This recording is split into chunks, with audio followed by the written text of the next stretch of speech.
दोस्तों हम लोग इस हिसाब से इंडो इस्लामिक कल्चर पढ़ रहे हैं कि हमेशा हमेशा के लिए याद हो जाए। इसीलिए मैं कहता हूं कि जब भी मेरे वीडियो को देखिए तो कॉपी पेन उठा लीजिए, यानी नोटबुक जिसमें आप लिखेंगे, पेपर उठा लीजिए और पेन उठा लीजिए और शुरू हो जाइए, तभी इस वीडियो को देखने का फायदा है। वैसे सिर्फ देखेंगे तो उतना ज़्यादा फायदा नहीं होगा। मेरे वीडियो या मेरे चैनल से जुड़े रहते तो कुछ ना कुछ फायदा तो होता है, लेकिन सही में दिल से तैयारी करना चाहते हैं तो पेन उठाइए, पेपर उठाइए और शुरू हो जाइए। तो दोस्तों पहला क्वेश्चन करते हैं कि Madrasatul Uloom was established by sir Syed Ahmad Khan in 1895, 65, 75, 70। तो दोस्तों देखिए कुछ ऐसा सन आपको याद होगा जो आपको सुना सुना लग रहा होगा, पढ़ा पढ़ा हुआ लग रहा होगा। तो 1875 में सर सैयद अहमद खान साहब ने एंग्लो ओरिएंटल कॉलेज बनाया था, जिसको उर्दू में बोला जाता है मदरसतुल उलूम। अब आप इसको करना क्या है कि आपको नोट्स बनाने हैं मदरसतुल उलूम को, इस पे लिखना है पेपर पे, और पेपर पे लिखने के बाद आपको चले जाना है गूगल क्रोम पे। गूगल क्रोम पे जाने के बाद आपको सर्च करनी है क्या, मदरसतुल उलूम। तो मैंने सर्च किया, तो मदरसतुल उलूम का सर्च करने के बाद आया कि 1875 में सर सैयद अहमद खान साहब, जो कि मोहम्मदन एंग्लो ओरिएंटल कॉलेज बनाए थे, उसको उर्दू में बोला जाता है मदरसतुल उलूम मुसलमान हिंद। पूरा नाम है इसका मदरसतुल उलूम मुसलमान हिंद। तो इस तरह का आप डिटेल पढ़ेंगे तो आपको याद रहेगा, वरना सिर्फ ABCD पढ़ेंगे तो याद नहीं होगा। तो गूगल पे सर्च करना है मदरसतुल उलूम मुसलमान हिंद, तो आ जाएगा। इसको बोलते हैं Mohammedan Anglo oriental collegiate school. ठीक है, Mohammedan Anglo oriental collegiate schools, जो कि 1875 में सर सैयद अहमद खान साहब ने बनाया था। ठीक है, तो आपको क्लियर हो गया पहला क्वेश्चन।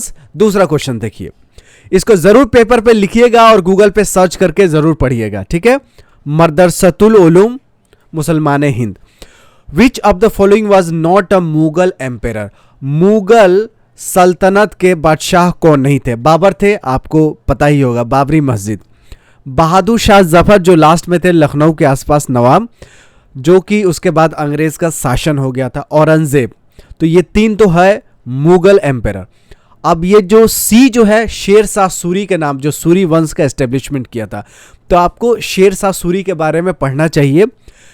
ये नोट बनाइएगा, शेर शाह के बारे में जरूर पढ़िएगा। चलिए गूगल क्रोम पे मैं सर्च करता हूं और सर्च करने के बाद आपको शेर शाह सूरी के बारे में बताता हूं। तो शेर शाह सूरी का नाम था फरीद खान साहब। ठीक है, ये सूरी एम्पायर इन इंडिया को एस्टेब्लिशमेंट किए थे। इनका राजधानी था सासाराम, जो कि अभी के डेट में बिहार में है, सासाराम। ठीक है, एक्चुअली में ये अफगान रूलर थे। शेर शाह ने कंट्रोल किया था मुगल एम्पायर को 1540 में, but after his accidental death फिर मुगल हावी हो गए। तो इन्होंने मुगल से बहुत ज़्यादा पंगा लिया था, मुगल से बहुत लड़ाई किया था। ये अफगानी थे, अफगान भी पहले हिंदुस्तान का ही पार्ट था। तो मुगल एम्पायर से इनका झगड़ा रहता था। इनका मकबरा है सासाराम में, शेर शाह सूरी। शेर शाह सूरी के मकबरा सासाराम बिहार में है। इनका ओरिजिनल नाम था फरीद खान। 1486 ईस्वी से लेकर 1545 तक इनका शासनकाल रहा है। ठीक है, तो आपको ये सब डिटेल पढ़ेंगे तभी आपका इंडो इस्लामिक कल्चर सही होगा। इंडो इस्लामिक कल्चर सही करना है तो डिटेल में पढ़ना पड़ेगा, तभी याद रहेगा। तीसरा क्वेश्चन देखिए 2017 का, whose tomb is situated in Delhi. अब इसमें आंख बंद करके नहीं भी तो सुने जरूर होंगे, हजरत निजामुद्दीन रेलवे स्टेशन है कहाँ पे? दिल्ली में। हजरत निजामुद्दीन औलिया, इनका मज़ार है दिल्ली में। ठीक है, दिल्ली में मज़ार है हज़रत निज़ामुद्दीन औलिया का, और निज़ामुद्दीन ब्रिज भी है, निज़ामुद्दीन दरगाह भी है, निज़ामुद्दीन एरिया भी है, निज़ामुद्दीन हज़रत निज़ामुद्दीन। बहुत अच्छा रेलवे स्टेशन है। जितनी भी साउथ में ट्रेनें जाती हैं दिल्ली से, वो सब हज़रत निज़ामुद्दीन औलिया से ही खुलती है। जितने भी साउथ इंडिया में दिल्ली से ट्रेन जाती है वो सारा ज़्यादातर हज़रत निज़ामुद्दीन औलिया से ही खुलती है। तो हज़रत निज़ामुद्दीन औलिया का मज़ार कहाँ है? दिल्ली में है। हु गेव द स्लोगन इनकलाब जिंदाबाद। बहुत ही डिफ़िकल्ट क्वेश्चंस है कि इनकलाब जिंदाबाद के जब भी आप नाम सुनते हैं तो आपको याद आ जाते हैं भगत सिंह साहब। तो भगत सिंह साहब ने ये नारा नहीं दिया था, ये नारा दिया था मौलाना हसरत मोहानी, जो कि इंडियन नेशनल कांग्रेस के लीडर थे। चलिए मौलाना हसरत मोहानी के बारे में थोड़ा सा गूगल पे सर्च कर लेते हैं। देखिए, इंडियन फ्रीडम फाइटर थे, इंडियन कांग्रेस के नेता थे मौलाना हसरत मोहानी।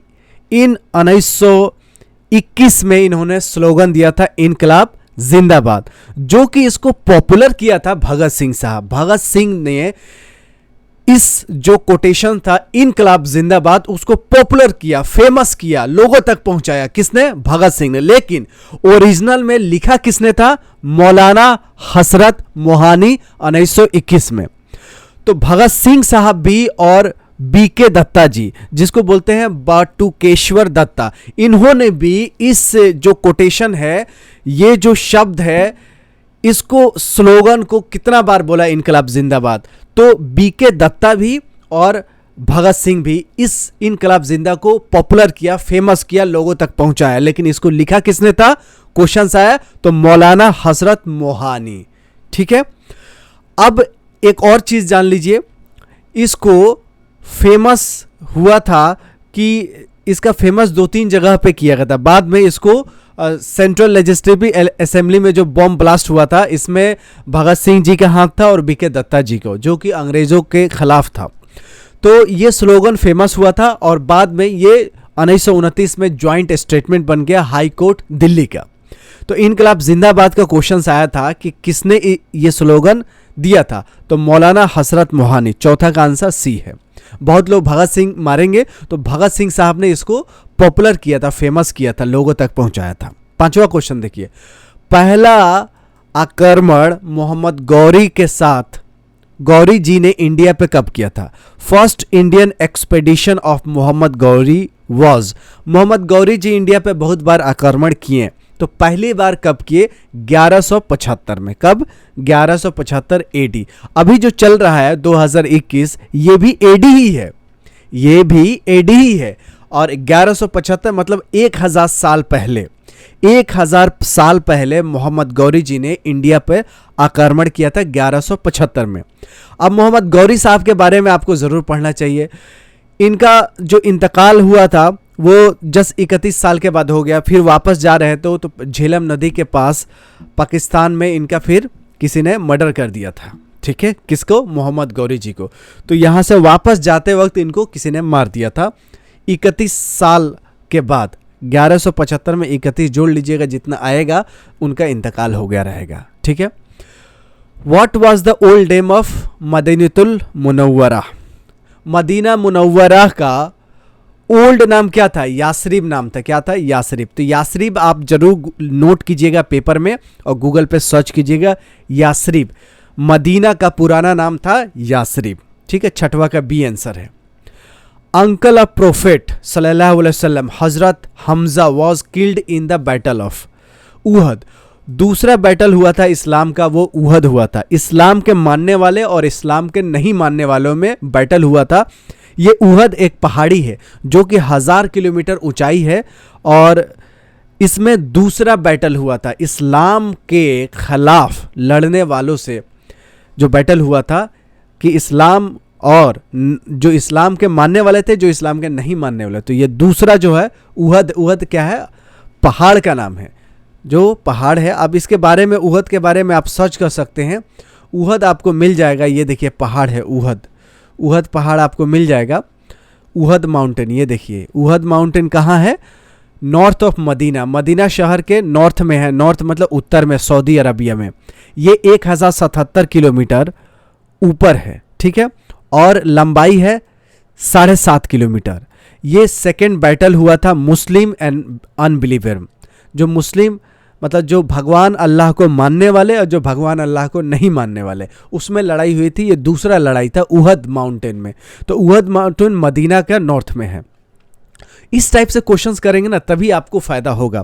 नहीं तो ABCD अगर पढ़ रहे हैं किसी भी बुक से तो वैसे काम नहीं चलेगा। जैसे मैं आपको बता रहा हूँ वैसे ही आपको पढ़ना है। इसीलिए मैं कहता हूँ कि मेरे चैनल और ऐप पे रहेंगे तो आपको कुछ ना कुछ ज़रूर फायदा होगा। बिफोर प्रोफेट मोहम्मद सल्लल्लाहु अलैहि वसल्लम, प्रोफेटहुड मोहम्मद सल्लल्लाहु अलैहि वसल्लम नबी बनने से पहले वो क्या करते थे? ट्रेवलर थे, किसान थे, हर्ट्समैन थे, ट्रेडर है, तो बिजनेसमैन थे, ट्रेडर थे। ट्रेडर किसको कहते हैं? व्यापारी को। व्यापारी क्या करते हैं? एक जगह से सामान खरीदते हैं और दूसरी जगह बेचते हैं। तो मोहम्मद सल्लल्लाहु अलैहि वसल्लम भी वैसे ही किया करते थे, ट्रेडर थे, एक जगह से माल खरीदा और दूसरी जगह बेचा। तो प्रोफेटहुड से पहले यानी नबी बनने से पहले मोहम्मद सल्लल्लाहु अलैहि वसल्लम ट्रेडर थे यानी व्यापारी थे। 8वां का answer B. First prophet of अल्लाह, अल्लाह के पहले नबी कौन थे? पहले पैगंबर कौन थे? तो अल्लाह के पहले नबी थे एडम, जो कि हम लोग मानते हैं और पूरी दुनिया मानता है कि इनकी जो पैदाइशी हुई थी श्रीलंका में हुई थी। कहाँ हुई थी? श्रीलंका में। तो जानते हैं कि आदम अलैहिस्सलाम, बोलते हैं ना, ये जो बिल्डिंग है बाबा आदम के ज़माने के है। मतलब बाबा आदम मतलब सबसे पुराना। मानते हैं कि यार ये जो स्टाइल है ना, हेयर स्टाइल, या ये जो बिल्डिंग है, ये मोबाइल, ये कुछ भी है, तो बोले बाबा आदम के ज़माने के है, मतलब बहुत पुराने ज़माने के। तो सबसे पहले नबी, पहले प्रोफेट अल्लाह के कौन थे? Prophet Adam. आपने देखा होगा कि ऑस्ट्रेलिया में एडम गिलक्रिस्ट खेलते हैं। तो एडम जंपा ऑस्ट्रेलिया से बॉलिंग करता है, बहुत छोटा लड़का है, गोरा सा है, एडम जंपा, वो आईपीएल में भी खेलते हैं। तो एडम, आप समझ सकते हैं कि एडम को सभी लोग मानते हैं, दुनिया में हर कोई मानता है। आदम और हव्वा की पैदाइशी से पूरी दुनिया बना हुआ है और इनको मानते हैं कि श्रीलंका में ये पैदा हुए थे। तो एडम बोल लीजिए या आदम बोल लीजिए, बात एक ही है एक ही इंसान, लेकिन अलग अलग नाम से माना जाता है। जैसे जॉन अब्राहम है, क्रिश्चियन है, तो अब्राहम या अब्राम या इब्राहिम सब एक ही है। शाहरुख खान का छोटा वाला बेटा है ना, उसका नाम है अब्राम, तो लोग बोलेंगे ए बी राम है, नहीं, वो अब्राहिम है। क्या है? इब्राहिम अलैहिस्सलाम का ही 3-4 नाम है। अलग अलग देशों में अलग अलग नाम है इब्राहिम अलैहिस्सलाम का।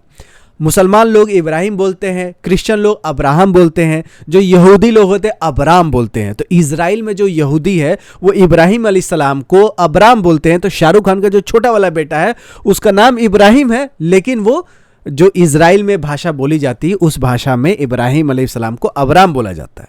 ठीक है? तो प्रोफेट अल्लाह, पहला प्रोफेट अल्लाह के कौन थे?